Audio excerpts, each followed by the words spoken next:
Hi, എല്ലാവർക്കും നമ്മുടെ പുതിയൊരു വീഡിയോയിലേക്ക് സ്വാഗതം. ഇന്ന് നമ്മൾ തയ്യാറാക്കാൻ പോകുന്നത് നമുക്കെല്ലാവർക്കും വളരെ ഇഷ്ടമുള്ള ഒരു മാങ്ങാക്കറിയുടെ റെസിപ്പിയാണ്. വളരെ രുചികരമായ ഈ മാങ്ങാക്കൂട്ടാൻ വളരെ എളുപ്പത്തിൽ എങ്ങനെ തയ്യാറാക്കാമെന്ന് നമുക്ക് നോക്കാം. അതിനുവേണ്ടി ഞാനിവിടെ ഇടത്തരം നല്ലവണ്ണം പഴുത്ത ഒരു 6 മാങ്ങ എടുത്തിട്ടുണ്ട്.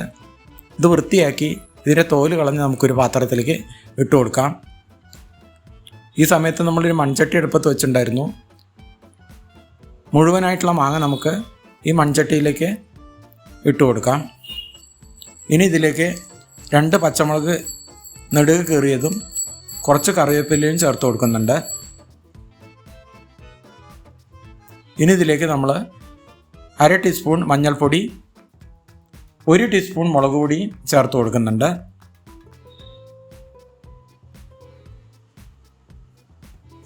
ആവശ്യത്തിനുള്ള ഉപ്പും കൂടി ചേർത്ത് കൊടുക്കാം.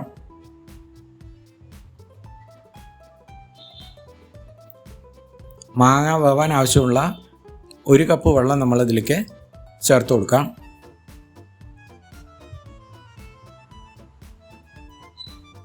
ഇനി ഇതെല്ലാം കൂടെ ഒന്ന് ഇളക്കി യോജിപ്പിച്ചതിന് ശേഷം ഒരു 6-7 മിനിറ്റ് നേരം നമുക്കൊന്ന് വേവിച്ചെടുക്കാം. മാങ്ങയ്ക്ക് അധികം വേവില്ല, പെട്ടെന്ന് വെന്ത് കിട്ടും. അപ്പോൾ നമുക്ക് ഇത് അടച്ചു വെച്ച് വേവിച്ചെടുക്കാം. ഈ സമയം കൊണ്ട് നമുക്ക് അരപ്പ് തയ്യാറാക്കാം.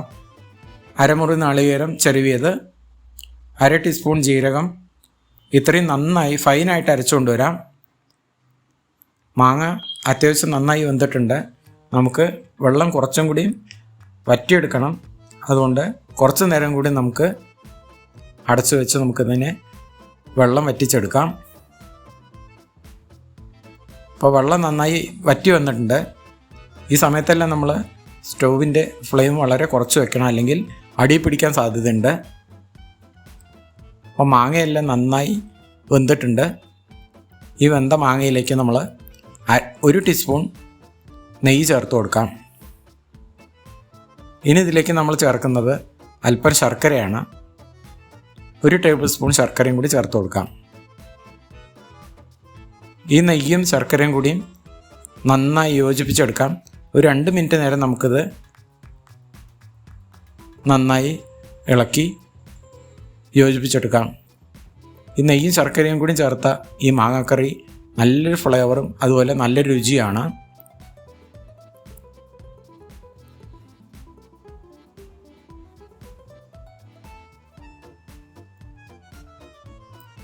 അപ്പോൾ അത് നന്നായി യോജിച്ച് വന്നിട്ടുണ്ട്.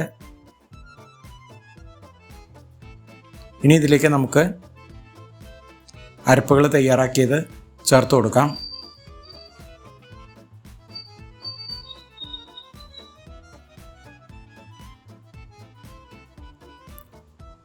നാളികേരത്തിൻ്റെ അരപ്പ് നമ്മൾ ഇതിലേക്ക് ചേർത്ത് കൊടുക്കാം.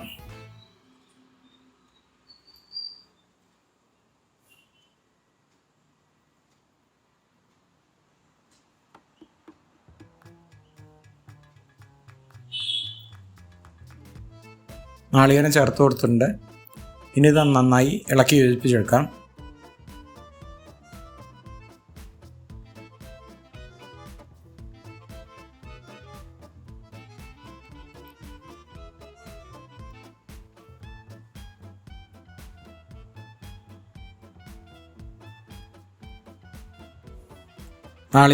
നാളികേരെല്ലാം മാങ്ങയിൽ നന്നായി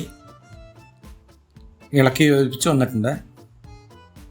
ഇനി നമ്മൾ ഇതിൽ ചേർക്കുന്നത് ഒരു 200 ഗ്രാം ചെറിയ പുളിയുള്ള ഉടച്ച തൈരാണ്. ഫ്ലെയിം എപ്പോഴും കുറച്ച് വെക്കണം, അല്ലെങ്കിൽ തൈര് ചേർക്കുമ്പോൾ പിരിയാൻ സാധ്യതയുണ്ട്. ഇതും കൂടി ചേർത്ത് നമുക്ക് ചെറിയ തീയിൽ നന്നായിട്ട് ഇളക്കി യോജിപ്പിച്ചെടുക്കാം. നമ്മൾ ഈ കറി ഒരുപാട് ലൂസായിട്ടുള്ള കറിയല്ല തയ്യാറാക്കുന്നത്. ഇതിൽ അവസാനമായിട്ട് നമ്മൾ 1/2 ടീസ്പൂൺ കുരുമുളക് പൊടിച്ചതും 1/4 ടീസ്പൂൺ ഉലുവ പൊടിച്ചതും കൂടി ചേർത്ത് കൊടുക്കാം. അപ്പോൾ നമ്മുടെ കറി ഏറെക്കുറെ റെഡി ആയിട്ടുണ്ട്. ഇതും കൂടി ചേർത്തതിന് ശേഷം കറി നന്നായി ഇളക്കി യോജിപ്പിച്ചെടുക്കാം. ഈ സമയത്ത് നമുക്ക് കറിക്ക് ആവശ്യം ഉപ്പ് മുളക് എന്തെങ്കിലും കുറവുണ്ടെങ്കിൽ നമുക്ക് ഈ സമയത്ത് ചേർക്കാവുന്നതാണ്. ഇനി നമുക്ക് കറിയിലേക്ക് താളിപ്പ് ചേർക്കാം. അതിനുവേണ്ടി ചെറിയൊരു കടായി അടുപ്പത്ത് വെച്ചിട്ടുണ്ടായിരുന്നു. 2 ടീസ്പൂൺ വെളിച്ചെണ്ണ ചേർത്ത് കൊടുത്തു. എണ്ണ ചൂടാകുമ്പോൾ 1/2 ടീസ്പൂൺ കടുക് പൊട്ടുമ്പോൾ 1/4 ടീസ്പൂൺ ഉലുവ പൊട്ടുമ്പോൾ 4 വറ്റൽമുളക്, മൂത്ത് കഴിഞ്ഞാൽ കുറച്ച് കറിവേപ്പിലയും ചേർത്ത് ഈ കൂട്ട് നമുക്ക് റെഡിയായി വെച്ച കറിയിൽ ചേർത്ത് കൊടുക്കാം.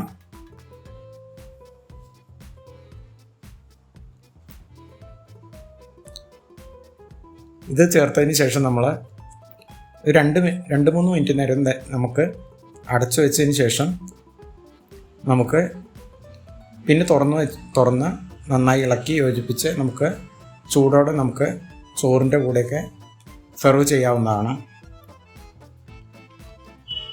വളരെ രുചികരമായ ഈ മാങ്ങാക്കറി നിങ്ങൾക്ക് ഇഷ്ടമായെന്ന് വിചാരിക്കുന്നു. ഇഷ്ടമായാൽ ലൈക്ക് ചെയ്യാനും നിങ്ങളുടെ കൂട്ടുകാർക്ക് ഷെയർ ചെയ്യാനും മറക്കരുത്. കൂടുതൽ നല്ല റെസിപ്പിക്കായി ചാനൽ സബ്സ്ക്രൈബ് ചെയ്യാനും മറക്കരുത്. അഭിപ്രായങ്ങളും നിർദ്ദേശങ്ങളും കമൻറ്റ് ബോക്സിൽ അറിയിക്കുക. നല്ലൊരു വീഡിയോയുമായി വീണ്ടും കാണുന്നതുവരയ്ക്കും നന്ദി, നമസ്കാരം.